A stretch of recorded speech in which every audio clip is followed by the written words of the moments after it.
సీకిరం దర్తోటి కలముగా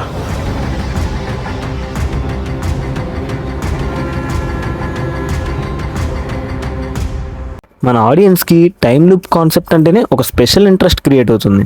ఎప్పుడు చూసారు routine regular మూవీస్తో compare చేస్తే ఒక confusing and complex situations involve అయ్యి ఉన్న ఒక టైం లూప్ స్టోరీని మన బుర్రకి పదును పెట్టే విధంగా మనల్ని ఆలోచింపజేసేలా ఉంటే ఎలా ఉంటుందో అలా ఉంటుంది ఈ మూవీ. మనం ఆల్రెడీ చాలా మూవీస్ చూసాం ఈ టైం లూప్ స్టోరీ బేస్డ్ మీద, బట్ కానీ ఇది ఒక కొత్త ఎక్స్పీరియన్స్ అయితే ఇచ్చింది. ఇన్ఫ్యాక్ట్ స్టోరీ ప్లాట్ చాలా సింపుల్గా ఉన్నట్టు ఉంటుంది, బట్ కానీ అది మనకు అర్థమయ్యేంత వరకు చాలా డిఫికల్ట్గా ఉంటుంది. ఆ టైం లూప్ చాలా కాంప్లెక్స్గా ఉన్న ఫీలింగ్ వచ్చింది.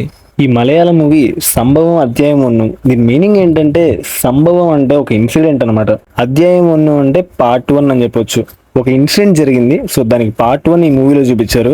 తర్వాత పార్ట్ 2 పార్ట్ 3లో ఇంకా రావచ్చేమో. మరి ఈ ఫస్ట్ పార్ట్లో చూపించిన ఇన్సిడెంట్ ఏంటి, ఆ స్టోరీ ఏంటి, ఇన్వాల్వ్ అయ్యి ఉన్న క్యారెక్టర్స్ ఏంటి, సో ఇవన్నిటి గురించి కూడా మనం క్లియర్గా డిస్కస్ చేద్దాం. చాలా మంది అయితే ఎండింగ్ దగ్గర ఎక్కువ కన్ఫ్యూజ్ అయ్యారు. సో ఈ ఎండింగ్ని కూడా ఈ వీడియోలో మనం చాలా క్లియర్గా ఎక్స్ప్లెయిన్ చేయడానికి ట్రై చేద్దాం. మీరు ఎవరైనా మన ఛానల్ ఫస్ట్ టైం విజిట్ చేస్తున్నట్టయితే ఈ వీడియో లైక్ చేయండి, అలాగే మన ఛానల్ని సబ్స్క్రైబ్ చేయండి. మరి లేట్ ఎందుకు, స్టోరీలోకి వెళ్ళిపోదాం. స్టోరీని సింప్లిఫై చేయడానికి ట్రై చేద్దాం, ఎందుకంటే స్టోరీ బేసిక్ ప్లాట్ అర్థమైతే తర్వాత అందులో ఉన్న కాంప్లెక్స్ పాయింట్స్ గురించి మనం డిస్కస్ చేయొచ్చు. యాక్చువల్లీ స్టోరీ కొంచెం సింపుల్గానే ఉంటుంది, బట్ ప్రాబ్లం ఎక్కడ ఉంటుందంటే మల్టిపుల్ టైమ్ లూప్స్ అండ్ అలాగే అవి క్రియేట్ చేసే కాంప్లెక్సిటీ అండ్ కన్ఫ్యూజన్స్, వీటి వల్లే మనకు మూవీ కొంచెం ఇన్కంప్లీట్ ఫీలింగ్ ఉంటుంది, కొంత కన్ఫ్యూజన్గా కూడా ఉంటుంది. సంభవం అధ్యాయం 1. సో ఈ స్టోరీ మొత్తం కేరళ తమిళనాడు బార్డర్లో ఉన్న ఒక డీప్ ఫారెస్ట్లో అయితే జరుగుద్ది. మూవీలో హీరో నేమ్ ఆనంద్, తను పోలీస్ జాబ్ చేస్తూ ఉంటాడు. ట్రాన్స్ఫర్ అయ్యి ఈ కేరళ తమిళనాడు బార్డర్ ఏరియాలోకి అయితే వస్తాడు. అప్పటికే తన వైఫ్ ఆల్రెడీ ప్రెగ్నెంట్గా ఉంటుంది. హీరో డ్యూటీ జాయిన్ అవ్వాల్సిందే తప్పదు. ప్రెగ్నెన్సీలో ఎలాంటి కాంప్లికేషన్స్ లేవని డాక్టర్తో కన్ఫర్మ్ చేయించుకున్న తర్వాత తనైతే జాయినింగ్కి వెళ్దాం అనుకుంటాడు. ఫస్ట్ అయితే డ్యూటీలో జాయిన్ అయ్యి ఆ తర్వాత లీవ్ పెట్టుకొని వాళ్ళ వైఫ్ డెలివరీ అయ్యే టైంకి ఇంటికి వచ్చేద్దాం అనుకుంటాడు. కానీ అక్కడికి వెళ్ళిన తర్వాత వైఫ్కి ముందే డెలివరీ అయ్యి ఆనంద్కి కూతురు పుట్టిందన్న విషయం తెలుస్తుంది. తన పై officer Ashokan at least joining finish చేసుకున్న తర్వాత ఇంటికి వెళ్ళొచ్చు కదా అని చెప్తాడు. అలా జాయిన్ అవ్వడానికి వెళ్తూ ఉండగా సడన్ గా ఒకడు వాళ్ళ జీప్ ముందు పడతాడు. అతన్ని హాస్పిటల్లో జాయిన్ చేయడానికి తీసుకెళ్తారు. అదే టైంలో అతని దగ్గర ఉన్న వాకీ టాకీ నుంచి స్టీఫెన్ జార్జ్ అనే ఒక పర్సన్ నుంచి ఒక మెసేజ్ వస్తుంది. అడవిలో ఏదో ఒక ప్రాబ్లం వచ్చింది, ఇక్కడే ఇరుక్కుపోయానని చెప్పేసి హెల్ప్ చేయమని రిక్వెస్ట్ చేస్తాడు. అయితే ఆనంద్ తన పై అధికారి అశోకన్ అండ్ అలాగే ఇంకొక ఆఫీసర్ రెజీ, వీళ్ళిద్దరిని అడవిలోకి తీసుకెళ్లి అతను కాపాడడానికి ట్రై చేద్దాం అనుకుంటాడు. కానీ రెజీ వార్న్ చేస్తాడు, ఆ అడవి గురించి మీకు తెలీదు, దాంట్లో చాలా మంది మిస్ అయ్యారు, చాలా డేంజరస్ ఫారెస్ట్ అని చెప్పేసి చెప్తాడు. బట్ సంహౌ ఆనంద్ అయితే కన్విన్స్ చేసి తీసుకెళ్తాడు. మూవీలో one of the most important twist ఇది. మూవీ ఎండింగ్ లో చెప్తారు, బట్ మనకి క్లియర్ గా అర్థం కావడం కోసం ఇక్కడే చెప్తున్నాను. ఆనంద్ కాపాడాలనుకున్న స్టీఫెన్ జార్జ్ మరెవరో కాదు, తన ఓన్ ఫాదరే. ఈ స్టీఫెన్ జార్జ్ స్టోరీ ఏంటంటే 30 ఏళ్ల క్రితం అడవిలో కొంతమంది ఖైదీలను తరలిస్తూ ఉండగా క్రిమినల్స్ వీళ్ళపై అటాక్ చేస్తారు. దాంతో స్టీఫెన్ జార్జ్ అండ్ తన టీం కంప్లీట్ గా మిస్ అయిపోతారు. అండ్ అలాగే అదే అడవిలో ఒక అమ్మాయి తన ఫ్రెండ్స్ తో కలిసి హంటింగ్ కోసం వస్తుంది. ఆ అమ్మాయి ఎవరో కాదు, ఆనంద్ కి పుట్టిన ఓన్ డాటర్. ఇది కూడా one of the major twist in the movie. So ఇది మీకు క్లైమాక్స్ లో రివీల్ అవుతుంది. ఆల్రెడీ చెప్పా కదా స్టోరీ కొంచెం సింపుల్ అని. ఒకే ఫ్యామిలీకి సంబంధించిన 3 జనరేషన్లో ఉన్న 3 వ్యక్తులు ఒక ఫారెస్ట్ లో ఒక టైం లూప్ లో ఇరుక్కుపోతే ఏం జరిగిద్ది అన్నదే మెయిన్ స్టోరీ. ఈ సినిమాలో స్క్రీన్ ప్లే అయితే కొంచెం కాంప్లికేటెడ్ గానే ఉంటది. మూవీలో ఉన్న స్పెషాలిటీ ఏంటంటే ఆ మైండ్ బెండింగ్ టైం లూప్ లో ఉన్న మిస్టరీ అనిపిస్తుంది. ఎందుకంటే మూవీలో ప్యారలల్ గా మల్టిపుల్ టైమ్ లైన్స్ రన్ అవుతూ ఉంటాయి. దానివల్ల మనం సినిమా చూస్తున్నంతసేపు ఇమోషన్ కి కనెక్ట్ అవ్వడం కన్నా కూడా ఏదో ఒక కాంప్లెక్స్ పజిల్ ని సాల్వ్ చేస్తున్నాం అన్న ఫీలింగ్ లో ఉంటది. సో మనం హీరో ఇమోషన్ కి కనెక్ట్ అవ్వడం కన్నా కూడా మూవీలో లాజిక్ ఎక్కువగా ఎత్తుకుతాం. సో టైమ్ లైన్స్ గురించి క్లియర్ గా అర్థం కావాలంటే ఈ మూవీలో ఉన్న బ్యాక్ స్టోరీ గురించి అయితే మీకు ఖచ్చితంగా తెలియాలి. సో ఈ బ్యాక్ స్టోరీ ఎలా స్టార్ట్ అవుతుందంటే, ఎప్పుడో పోర్చుగీస్ వాళ్ళు మన ఇండియాని ఆక్రమించుకోవడానికి వచ్చినప్పుడు ఈ ఫారెస్ట్ లో ఉన్న ట్రైబల్ పీపుల్ ఒక కాకి విగ్రహాన్ని పూజిస్తారు. అదే టైంలో పోర్చుగీస్ కింగ్ వచ్చేసి ఈ కాకి విగ్రహం ఉన్న టెంపుల్ ని నాశనం చేయాలనుకుంటాడు. సో అక్కడ ఉన్న జనాలందరినీ చంపేస్తాడు. అప్పుడు ఆ కాకి దేవుడికి కోపం వచ్చి ఈ గుడి ప్రాంతం మొత్తాన్ని శపిస్తాడు. బేసికలీ ఆ గుడి ప్రాంతం ఉన్న కొంత ఏరియా వరకు టైం లూప్ గా కన్వర్ట్ అవుతుంది. ఈ మూవీలో మల్టిపుల్ టైం లూప్స్ ఉంటాయని చెప్పారు కదా. ఒక టైం లూప్ నుంచి ఇంకొక టైం లూప్ కి షిఫ్ట్ అవ్వాలనుకుంటే ట్రిగర్ పాయింట్స్ ఉంటాయి. గన్తో షూట్ చేసిన లేదంటే ఎవరిదైనా రక్తం గనక ఆ నేల మీద చిందిన వెంటనే ఫారెస్ట్ అంతా చీకటి పడిపోయింది.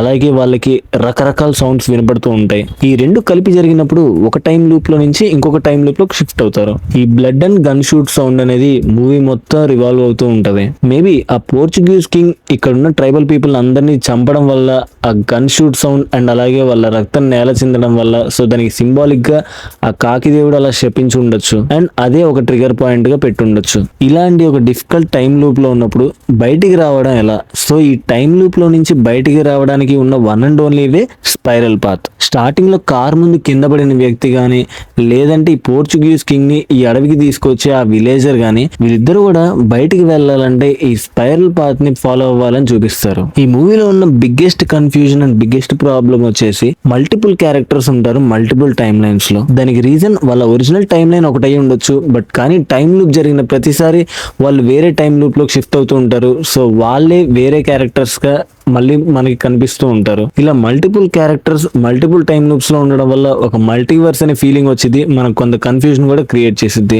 ఒకే పర్సన్ కి మల్టిపుల్ కాపీస్ ఉండడం అంటే ఇదేనేమో. సో మీరు చూసుకున్నట్టయితే మూవీలో ఉన్న ఈ అశోకన్ ఆర్ ఆనంద్ అలాగే రెజీ ఈ క్యారెక్టర్స్ అందరు కూడా multiple versions multiple time lines లో చూపిస్తూ ఉంటారు. బేసికల్లీ ఒక టైం లూప్ లో ఒక వ్యక్తి చనిపోయినా అదే వ్యక్తి ఇంకో టైం లూప్ లో బతికి ఉండొచ్చు. ఈ మూవీలో టోటల్ గా 5 టైం లైన్స్ ఉంటాయి. సో వాటి గురించి క్లియర్ గా ఎక్స్ప్లెయిన్ చేయడానికి ట్రై చేస్తాను. ఫస్ట్ టైం లైన్ వచ్చేసి పోర్చుగీస్ రిలేటెడ్ ఉంటుంది. ఈ టైం లైన్ అరౌండ్ ఒక 1600s లో అలా జరుగుతుంది. ఈ పోర్చుగీస్ కింగ్ వచ్చేసి ఫారెస్ట్ ఏరియాలో ఉన్న ఆ కాకి విగ్రహాన్ని, ఆ టెంపుల్ ని అండ్ అక్కడ ఉన్న ట్రైబల్ పీపుల్ అందరినీ నాశనం చేయడానికి ట్రై చేస్తారు. మూవీలో అయితే ఇది ఒక ట్రైబల్ విలేజర్ ఉంటాడు. సో అతను ఒక స్పైలా ఉన్నాడు. అతనే ఇక్కడికి తీసుకొచ్చాడు ఆ పోర్చుగీస్ కింగ్ ని. సో అతనే స్టోరీ అంతా నెరేట్ చేస్తాడు మన హీరోకి. మూవీలో చూసుకున్నట్టయితే ఈ పోర్చుగీస్ కింగ్ రావడం అవ్వచ్చు, లేదా కాకి విగ్రహాన్ని ట్రైబల్ పీపుల్ పూజించడం అవ్వచ్చు, ఆ కాకి విగ్రహాన్ని పోర్చుగీస్ కింగ్ నాశనం చేయడం, ప్రతిదీ అంతా యానిమేటెడ్ సిరీస్ లాగా చూపిస్తాడు. మూవీలో second time line the foreigner murder. ఈ టైం లైన్ 1964లో జరుగుతుంది. ఒక అమ్మాయి తన హస్బెండ్ ని అలాగే ఆ హస్బెండ్ లవర్ ని వీళ్ళిద్దరిని చంపడానికి ట్రై చేస్తుంది. మూవీలో ఓపెనింగ్ సీక్వెన్స్ కూడా ఇదే. వీళ్ళు మూవీలో ఇంకా అక్కడక్కడ కనిపిస్తూ ఉంటారు because they exist in that time loop. Third time line వచ్చేసి ఆనంద్ వాళ్ళ ఫాదర్ స్టీఫెన్ జార్జ్ ఉన్న ఎరా.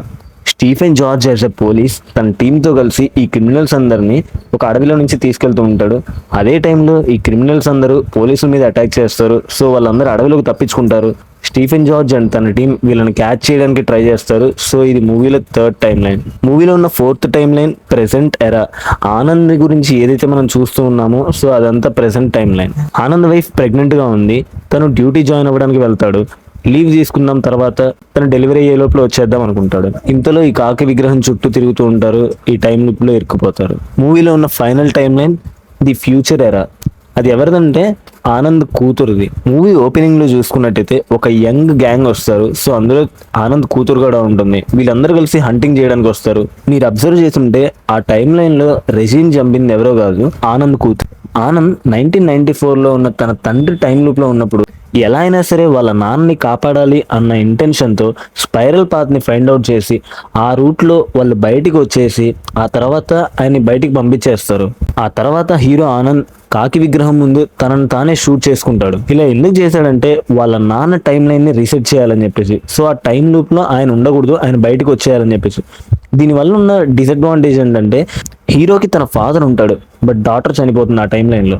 ఎప్పుడైతే హీరో గన్ షాట్ చేస్తాడో అప్పుడు వాళ్ళు ప్రెసెంట్ టైం లైన్ లోకి వస్తారు. ప్రెసెంట్ టైం లైన్ లో ఆనంద్ తన ఫాదర్ తో ఉంటాడు ఒక హాస్పిటల్లో. ఒక్కసారిగా షాక్ అవుతాడు.